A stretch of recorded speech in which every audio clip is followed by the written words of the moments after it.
నమస్కారం N24 news morning bulletin కు స్వాగతం. ముందుగా హెడ్లైన్స్ చూద్దాం. ఫీజు రియంబర్స్మెంట్ బకాయిలపై సీఎం రేవంత్ పునరాలోచన. పేద విద్యార్థుల కోసం ఫీజు రియంబర్స్మెంట్ పథకం నిరంతరం కొనసాగాలని డిమాండ్. 10,000 కోట్ల పెండింగ్ ఫీజు బకాయిలను వెంటనే విడుదల చేయాలని విద్యార్థుల నిరసన.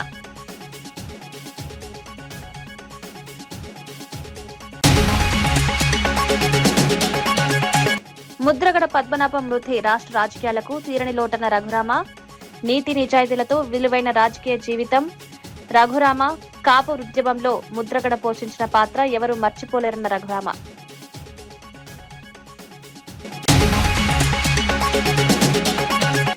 సింగరేణి కోసం అవసరమైతే జైలుకు వెళ్లడానికి సిద్ధమని కిషన్ రెడ్డి. సింగరేణికి బొగ్గు బ్లాక్లు దక్కించుకునేందుకు సిద్ధం. సింగరేణి కార్మికుల హక్కులు, ఉద్యోగ భద్రత విషయంలో రాజీ లేదన్న కేంద్ర మంత్రి.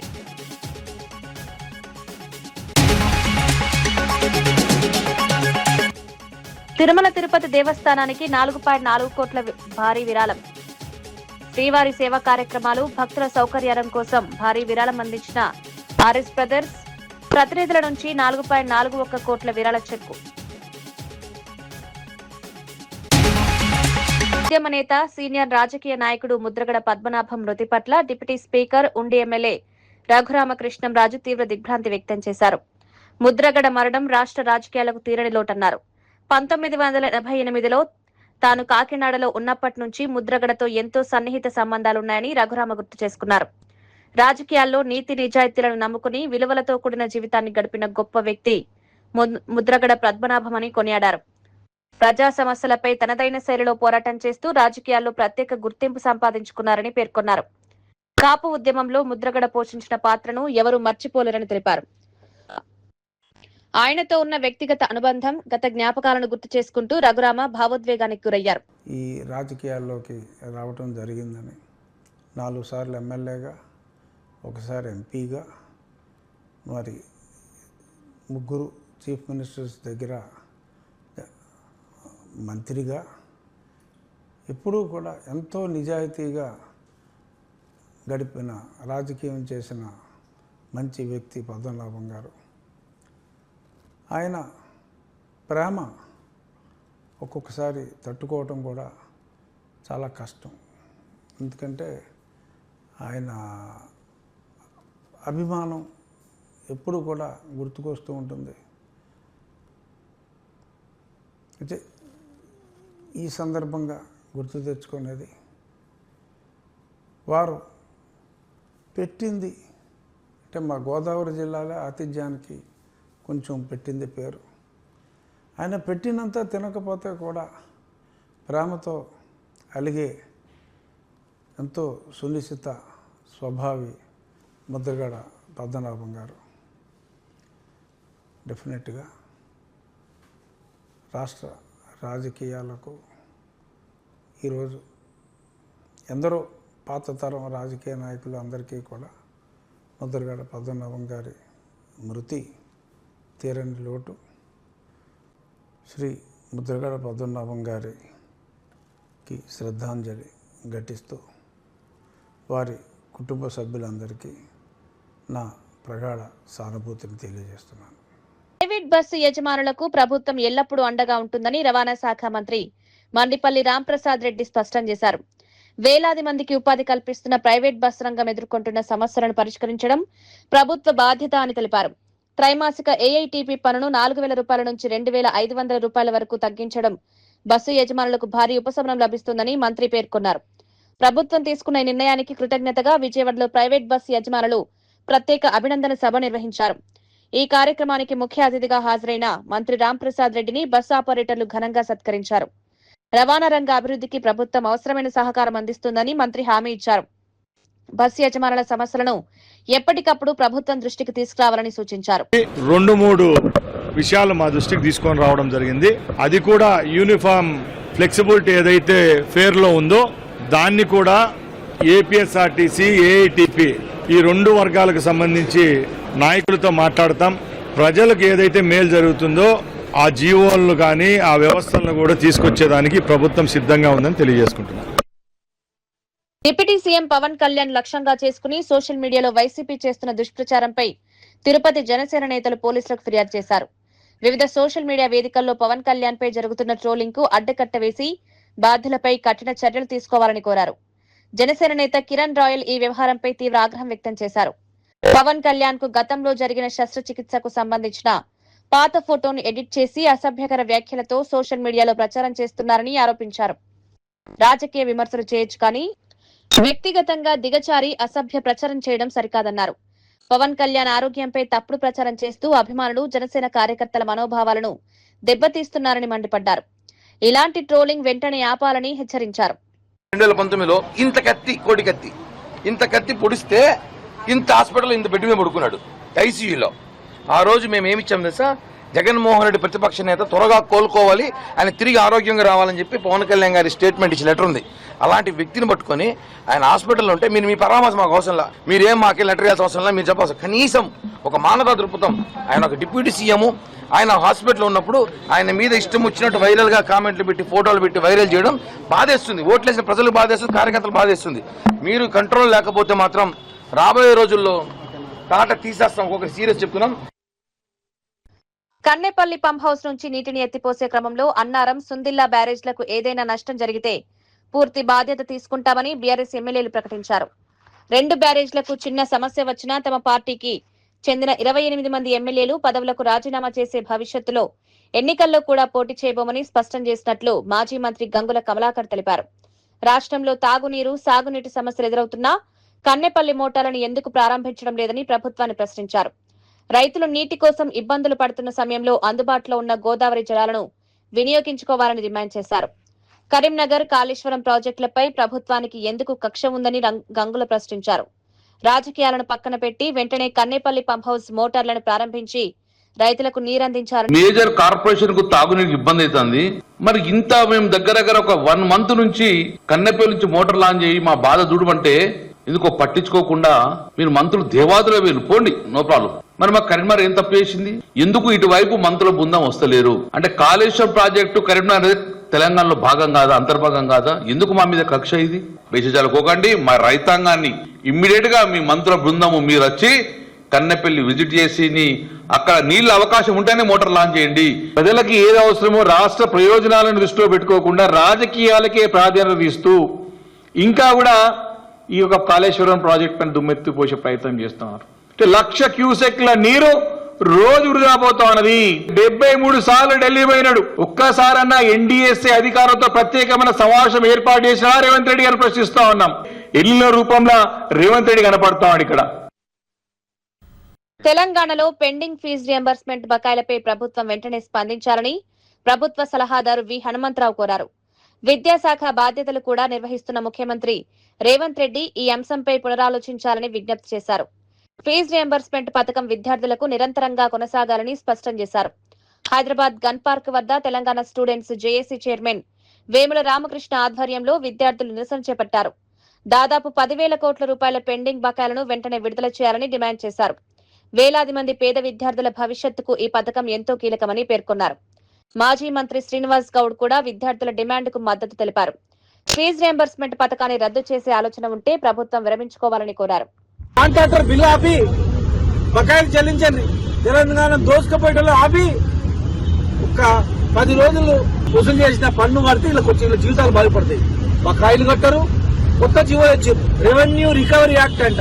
వీళ్ళంతా వీళ్ళ అకౌంట్లో వేస్తారు.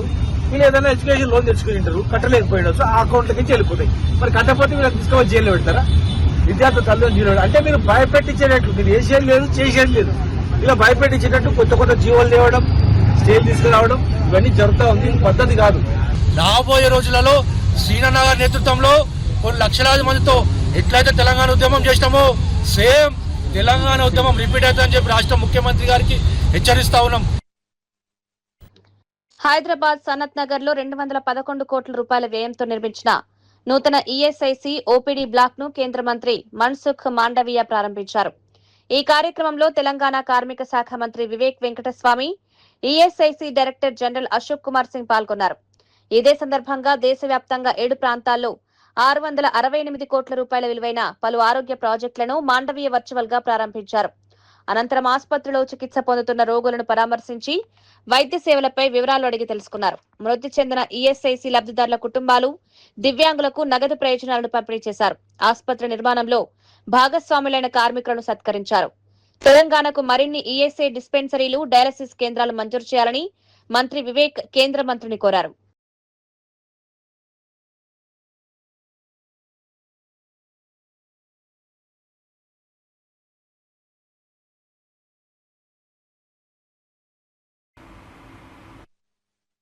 The historic 4 labor codes have subsumed 29 old labor laws and simplified the country's labor ecosystem while providing stronger social security and better protection of workers' rights.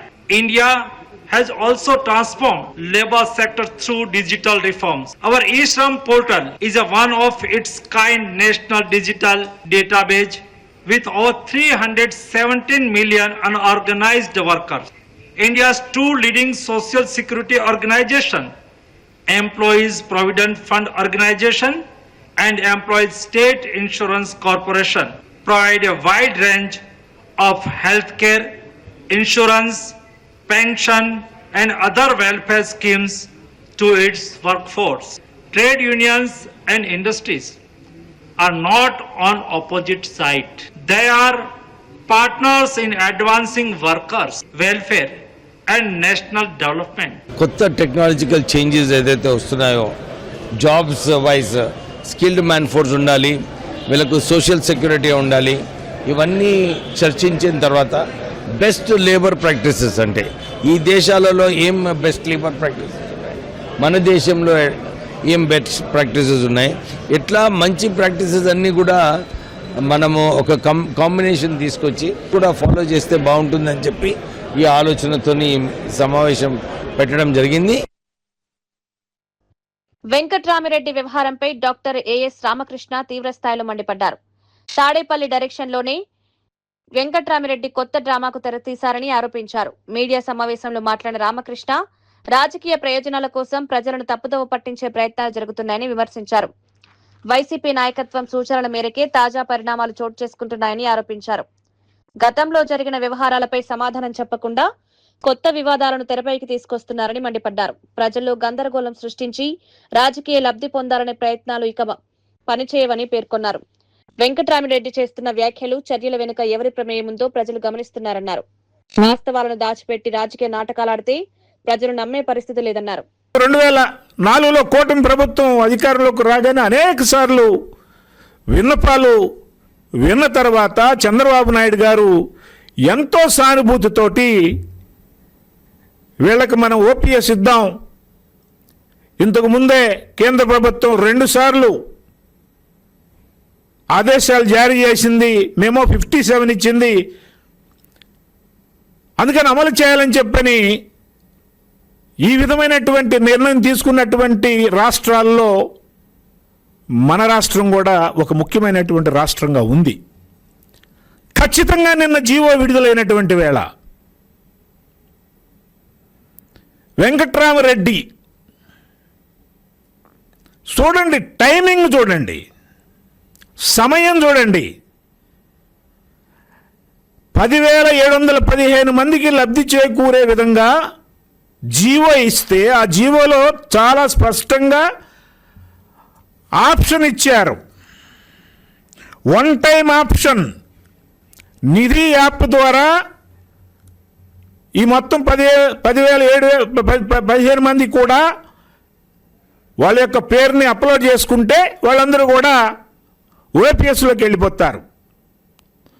అంటే నువ్వు సిపిఎస్లో ఉంటావా, ఓపీఎస్లో ఉంటావా అని చెప్పిన అందరూ ఓపీఎస్కి వెళ్ళిపోతారు. ఇంత మంచి వార్త వచ్చిన సమయంలో ఈ 6,500 మంది ఉపాధ్యాయులు, ఇతర ఉద్యోగస్తులు మొత్తం 10,715 మంది పండగ చేసుకున్నటువంటి సందర్భంలో చంద్రబాబు నాయుడు గారి యొక్క ఫోటోని నేను బతికినంతకాలం, మా కుటుంబం బతికినంతకాలం మా ఇంట్లో పెట్టుకొని పూజ చేస్తామని చెప్పాను అందరూ అంటున్నటువంటి సమయంలో ఈ వెంకట్రామరెడ్డి గుండె చేయించుకోవటం ఏంటి? దేనికి గుండె చేయించుకున్నాడంట? ప్రభుత్వ ఉద్యోగుల్ని కూటమి ప్రభుత్వం మోసం చేస్తుందంట. నెలకి 1500 కోట్ల రూపాయలు క్షౌరం చేస్తుందంట. 50,000 కోట్లు బకాయి ఉందంట. చెప్తున్నాడు ఈ మొనగాడు. అసలు ఎవరు ఈ వెంకట్రామరెడ్డి? ఈ వెంకట్రామరెడ్డి మాజీ సచివాలయ ఉద్యోగస్తుల అధ్యక్షుడు. తిరుమల తిరుపతి దేవస్థానానికి ఆర్ఎస్ బ్రదర్స్ సంస్థ భారీ విరాళం అందించింది. సోమవారం తిరుమలలో నిర్వహించిన కార్యక్రమంలో సంస్థ ప్రతినిధులు టీటీడీ అధికారులను కలిసి 4,41,00,000 రూపాయల విరాళ చెక్కును అందజేశారు. శ్రీవారి సేవా కార్యక్రమాలు, భక్తుల సౌకర్యాల కోసం ఈ విరాళాన్ని అందించినట్లు సంస్థ ప్రతినిధులు తెలిపారు. టీటీడీ అధికారులు ఆర్ఎస్ బ్రదర్స్ ప్రతినిధుల నుంచి విరాళ చెక్కులను స్వీకరించారు. శ్రీవారి ఆలయానికి దేశవ్యాప్తంగా భక్తులు, వ్యాపార సంస్థలు పెద్ద ఎత్తున విరాళాలు అందిస్తుంటారు. భక్తులకు మెరుగైన సౌకర్యాలు కల్పించడంతో పాటు వివిధ ధార్మిక, సామాజిక సేవా కార్యక్రమాలకు టీటీడీ విరాళాలను వినియోగిస్తోంది. ఈ నేపథ్యంలో ఆర్ఎస్ బ్రదర్స్ సంస్థ అందించిన భారీ విరాళం ప్రాధాన్యత సంతరించుకుంది. శ్రీవారి సేవలో భాగస్వామ్యం కావడం సంతోషంగా ఉందని సంస్థ ప్రతినిధులు పేర్కొన్నారు. ఆర్టిఫిషియల్ ఇంటెలిజెన్స్ యుగానికి అనుగుణంగా తెలంగాణ యువతను తీర్చిదిద్దేందుకు రాష్ట్ర ప్రభుత్వం కీలక చర్యలు చేపడుతోందని మంత్రి వివేక్ వెంకటస్వామి తెలిపారు. హైదరాబాద్ లో జరిగిన కార్యక్రమంలో మాట్లాడిన ఆయన రాష్ట్ర వ్యాప్తంగా 120 అడ్వాన్స్డ్ టెక్నాలజీ సెంటర్లను అభివృద్ధి చేస్తున్నట్లు ప్రకటించారు. రాబోయే రోజుల్లో ఏఐ, రోబోటిక్స్ తో పాటు ఆధునిక సాంకేతిక రంగాల్లో భారీగా ఉపాధి అవకాశాలు పెరుగుతాయన్నారు. మారుతున్న టెక్నాలజీకి అనుగుణంగా యువతకు నైపుణ్యాభివృద్ధి శిక్షణ అందించాల్సిన అవసరం ఉందన్నారు. అడ్వాన్స్డ్ టెక్నాలజీ సెంటర్ల ద్వారా సరికొత్త సాంకేతిక పరిజ్ఞానంపై ప్రత్యేక శిక్షణ అందిస్తామని తెలిపారు. పరిశ్రమల అవసరాలకు తగ్గట్టుగా యువతను సిద్ధం చేసి ఉద్యోగ అవకాశాలు అందుకునేలా చర్యలు చేపడుతున్నామని పేర్కొన్నారు. తెలంగాణ యువతను గ్లోబల్ వర్క్ ఫోర్స్ గా తీర్చిదిద్దడమే ప్రభుత్వ లక్ష్యమని మంత్రి వివేక్ స్పష్టం చేశారు. అన్ని దేశాలు కూడా ఫాలో చేస్తే బాగుంటుంది. ఈ ఆలోచనతో సమావేశం పెట్టడం జరిగింది. పొద్దున్న మీటింగ్ లో అందరూ ఎవరైతే ముఖ్య అతిథులు మాట్లాడారో వాళ్ళందరూ కూడా ఇదే అంటున్నారు. వర్క్ ఫోర్స్ ని ఇంకా గట్టిగా చేయాలి, యూనియన్స్ ని గట్టిగా చేయాలి, మరి హక్కులను కలపడాలని చెప్పి అదే ఆలోచనతో ముందు కొంచెం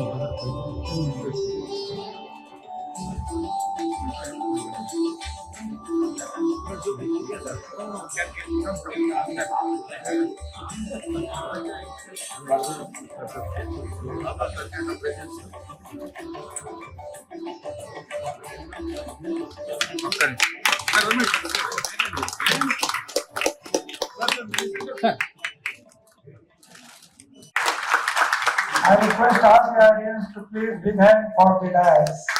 Thank you so much.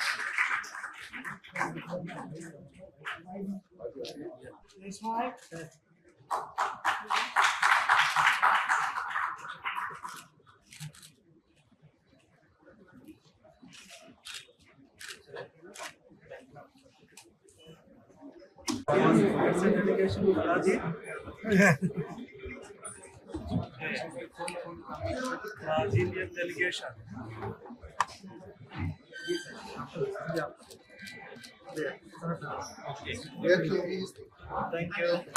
Singareni కార్మికుల ప్రయోజనాలు, సంస్థ భవిష్యత్తు కోసం ఎంతకైనా సిద్ధమని కేంద్ర మంత్రి కిషన్ రెడ్డి స్పష్టం చేశారు. సింగరేణికి బొగ్గు బ్లాక్లు దక్కించుకునేందుకు అవసరమైతే జైలుకు వెళ్లడానికైనా వెనుకాడనని సంచలన వ్యాఖ్యలు చేశారు. పెద్దపల్లి జిల్లా రామగుండంలోని సింగరేణి ఓపెన్ కాస్ట్ 5 ఆవరణలో నిర్వహించిన సింగరేణి భరోసా యాత్రలో కిషన్ రెడ్డి పాల్గొన్నారు. ఈ సందర్భంగా సింగరేణి కార్మికులను ఉద్దేశించి మాట్లాడుతూ సంస్థను బలోపేతం చేసేందుకు కేంద్ర ప్రభుత్వం కట్టుబడి ఉందన్నారు. బొగ్గు బ్లాక్ల కేటాయింపు విషయంలో రాజకీయాలకు తావు లేకుండా కార్మికుల ప్రయోజనాలే లక్ష్యంగా పనిచేస్తామన్నారు. సింగరేణి సంస్థ తెలంగాణకు ఎంతో కీలకమని, వేలాది కుటుంబాల జీవనాధారం ఈ సంస్థపై ఆధారపడి ఉందని పేర్కొన్నారు. అతిపెద్ద కోల్ మైనర్ తాడిచెర్ల 2 అనే విషయాన్ని మనం చేస్తున్నాం. తాడిచెర్ల 1, ఆ తాడిచెర్ల 1 కూడా రాష్ట్ర ప్రభుత్వానికి జెన్కోకి ఇచ్చాం. పవర్ కోసం ఇస్తే అది సింగరేణికి ఇవ్వలే. ఆ సోయి లేదు కేసీఆర్. తాడిచెర్ల 1 ఎవరికి ఇవ్వాలి? నా సింగరేణికి ఇవ్వాలి రాష్ట్ర ప్రభుత్వం. సింగరేణికి ఇవ్వకుండా ప్రైవేట్ వాళ్ళకి అమ్ముకున్నాడు కమిషన్ల కోసం కేసీఆర్. పరిస్థితి ఉంది. బీఆర్ఎస్ పార్టీ అధికారం ఉన్నటువంటి 10 సంవత్సరాలలో 25,902 కోట్లు. బీఆర్ఎస్ పార్టీ అధికారం ఉన్నటువంటి 10 సంవత్సరాలలో 25,902 కోట్ల రూపాయలు అప్పు పెట్టిపోయింది. ఏమప్పది? మన దగ్గర పవర్ తీసుకుంటుంది రాష్ట్ర ప్రభుత్వం. ప్రతి యూనిట్కు పైసలు ఇవ్వాల. మన దగ్గర తెలంగాణకు సంబంధించినటువంటి జెన్కో కంపెనీలకు బొగ్గు తీసుకుంటుంది. ప్రతి క్వింటాలకు మనకు డబ్బులు ఇవ్వలే. జెన్కో కంపెనీ సంబంధించి 8,958 కోట్లు కేసీఆర్ అప్పు పెట్టిపోయింది. కరెంటుకు సంబంధించి మన కరెంటుకు సంబంధించి 20,199 కోట్లు అప్పు పెట్టిపోయింది. మొత్తము 25,902 కోట్లు కేసీఆర్ అప్పు చేసి మన పైసలు మనకి ఇవ్వకుండా పోయి రోజు ఫామ్ హౌస్ లో అడ్డుకున్నాం. ఎవరు అడుగుతా ఉన్నారు కేసీఆర్ ను? మీ కుటుంబం అంతా వెంబడబడి ఈరోజు అనేక రాజకీయాలు చేసి ఈ యొక్క కేసీఆర్ ను బ్రష్ మరి ఈరోజు ముఖ్యమంత్రి ఉన్నప్పుడు బ్రష్ పట్టించిపోయారు కదా. మరి 25,000 కోట్ల రూపాయలు కేసీఆర్ నీ హయాంలో అప్పు చేసిపోయావు, ఎవరిస్తారు అడుగుతా ఉన్నాను. చాలా బాధతో చెప్తా ఉన్నాను. సిగ్గుతో తల ఉంచుకోవాలి కాంగ్రెస్ పార్టీ. ఆ నైని కోల్ బ్లాక్ కూడా ఎండిఓ ఎవరికి ఇవ్వాలో మంత్రులు హైదరాబాద్ లో పడి కొట్లాడుకుంటున్నారు. రేవంత్ రెడ్డి కదిక్కు, ఇంకో మంత్రులు కదిక్కు, ఇంకో మంత్రులు కదిక్కు. ఈరోజు ఏ రకంగా నైని కోల్ బ్లాక్ ఎండిఓ మాకివ్వాలంటే మాకివ్వాలి. ఏ టీవీలో చూసినా, ఏ పేపర్లో చూసినా కాంగ్రెస్ పార్టీ యొక్క నాయకుల యొక్క మరి జిమ్మిక్కులు ఏ రకంగా ఉన్నాయో మనం చూసాం. టెండర్ వేసిన తర్వాత ఈ మంత్రుల కొట్లాట కారణంగా ఆ నైని కోల్ బ్లాక్ ఇంతవరకు ఎండిఓ పూర్తిగా ఈ లోపల టెంపరరీ కాంట్రాక్ట్ పేరు మీద బొగ్గు ఉత్పత్తి చేస్తాం. ఉపాధ్యాయులు, ఉద్యోగుల పెండింగ్ సమస్యలను వెంటనే పరిష్కరించాలని డిమాండ్ చేస్తూ ఫ్యాప్టో ఆధ్వర్యంలో రాష్ట్ర వ్యాప్తంగా ఆందోళనలు చేపట్టారు. జిల్లా కేంద్రాల్లో పెద్ద సంఖ్యలో ఉపాధ్యాయులు, ఉద్యోగులు నిరసన కార్యక్రమాల్లో పాల్గొన్నారు. 12వ పీఆర్సీని వెంటనే అమలు చేయాలని, 30% మధ్యంతర భృతి ప్రకటించాలని ప్రభుత్వాలు డిమాండ్ చేశారు. పెండింగ్ డీఏలను విడుదల చేయడంతో పాటు సిపిఎస్ విధానాన్ని రద్దు చేయాలని కోరారు. ఉద్యోగులకు చెల్లించాల్సిన బకాయిలను వెంటనే చెల్లించాలని నినాదాలు చేశారు. ఉపాధ్యాయ అర్హత పరీక్ష టెట్ ను ఆఫ్లైన్ విధానంలో నిర్వహించాలని డిమాండ్ చేశారు.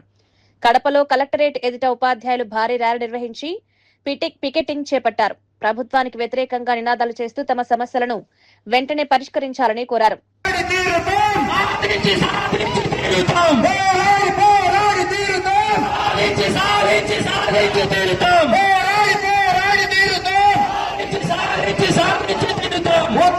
ఉపాధ్యాయుల సమస్యల పట్ల ప్రభుత్వ నిర్లక్ష్యం వైఖరి, ప్రభుత్వం ఉండి వైఖరి, ప్రభుత్వం ఉండి వైఖరి, ప్రభుత్వం ఉండి వైఖరి.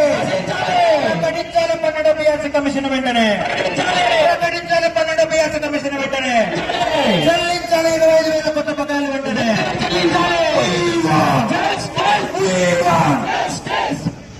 సంస్థల్లో అగ్నిమాపక ప్రాణభద్రతను మరింత పటిష్టం చేయాలని తెలంగాణ అగ్నిమాపక శాఖ డైరెక్టర్ జనరల్ విక్రమ్ సింగ్ మాన్ సూచించారు. హైదరాబాద్ రవీంద్ర భారతిలో పాఠశాల యాజమాన్యాల కోసం నిర్వహించిన అగ్నిమాపక భద్రత అవగాహన కార్యక్రమాన్ని ఆయన ప్రారంభించారు. రాష్ట్ర వ్యాప్తంగా 500 మందికి పైగా పాఠశాల యజమానులు, కరెస్పాండెంట్లు, ప్రిన్సిపాల్లు, సీనియర్ అడ్మినిస్ట్రేటర్లు కార్యక్రమంలో పాల్గొన్నారు. అగ్నిమాపక భద్రత కేవలం చట్టబద్దమైన నిబంధన మాత్రమే కాదని, చిన్నారులను తమకు అప్పగించిన విద్యా సంస్థలపై ఉన్న నైతిక బాధ్యత అని విక్రమ్ సింగ్ మాన్ స్పష్టం చేశారు. పాఠశాలల్లో క్రమం తప్పకుండా భద్రతా తనిఖీలు, మాక్ డ్రిల్ నిర్వహించాలని సూచించారు. అగ్నిమాపక గుర్తింపు, అలారం వ్యవస్థలు పనిచేసేలా చూడాలని, అత్యవసర నిష్క్రమణ మార్గాల్లో అడ్డంకులు లేకుండా చర్యలు తీసుకోవాలన్నారు. ఎవరికి వాళ్ళు స్టూడెంట్ కానీ, టీచర్ కానీ, లేకపోతే అక్కడ పనిచేసే వర్కర్స్ కానీ ఎవరు కూడా ఎటువంటి హాని జరగొద్దనే ఉద్దేశంతో డిపార్ట్మెంట్ పనిచేస్తా ఉన్నారు. Bharati Auditorium, we had an interaction session with the Telangana Recognized Schools Management Association. The entire committee was here, and along with that the CMD and his team from Basic Elements organization. The idea of this event was to sensitize the school managements, that is the owners, the partners, correspondents and principals. Today we have not called the school children, we will have separate sessions with them. We told them about the basic do's and don'ts, what are the lapses, what precautions have to be taken. The idea is that school is a place where children of all age groups, starting from nursery up to class 12, they go and study. And they are spending several hours in the school. So it is the responsibility of the management, the teachers, faculty, the owners of the school to ensure safety and security of the children, particularly regarding fire aspect. Unfortunately, fire safety related subjects are quite neglected. So today, as part of the series of campaigns which we are planning from Telangana Fire Services, we have done the first event here. The response was good, and I am sure the audience, they will not forget it just as a meeting. They will take it back, sit down with their schools and improve towards the fire and life safety aspects. If any kind of help is required from the departments, we are always welcome. Especially we lack a lot of awareness. So the whole focus was to give awareness and conduct more and more such sessions, give more and more focus on the demos, so that gradually this concept should come in the society that yes, fire safety cannot be taken lightly. Thank you, 90% of schools. To say that 90% schools are not bending, see, it is all about regulation and enforcement. For that, it is the it has to be a collective responsibility. It is not only the school, or it is not only about some private agencies, some auditors, some consultants, and it is not only about one department. It has to be a collective effort. That is why today we started with this first program, where we have brought together everybody. In fact, we are officers from the State Education Department also, and from Fire Services, of course. Then we have the experts, the auditors, the consultants, people who are in this field for the last 20-25 years, and of course the association bodies, the TRSMA and others also. So unless a joint and collective effort is made, only then we can slowly make some improvement. And schools being the most sensitive, today we started with this topic. Fee reimbursement బకాయిలపై CM Revanth పునరాలోచన. పేద విద్యార్థుల కోసం fee reimbursement పథకం నిరంతరం కొనసాగాలని demand. 10,000 కోట్ల pending fee బకాయిలను వెంటనే విడుదల చేయాలని విద్యార్థుల నిరసన.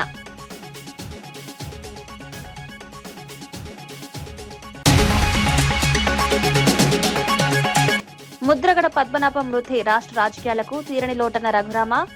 నీతి నిజాయితీలతో విలువైన రాజకీయ జీవితం రఘురామ.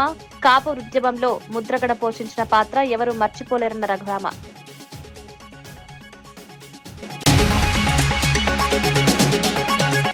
సింగరేణి కోసం అవసరమైతే జైలుకు వెళ్లడానికి సిద్ధమని కిషన్ రెడ్డి. సింగరేణికి బొగ్గు బ్లాక్లు దక్కించుకునేందుకు సిద్ధం. సింగరేణి కార్మికుల హక్కులు, ఉద్యోగ భద్రత విషయంలో రాజీ లేదన్న కేంద్ర మంత్రి.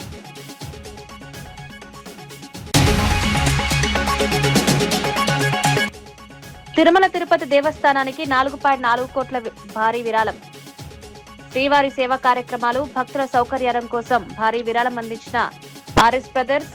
ప్రతినిధుల నుంచి 4.41 కోట్ల విరాళ చెక్కు.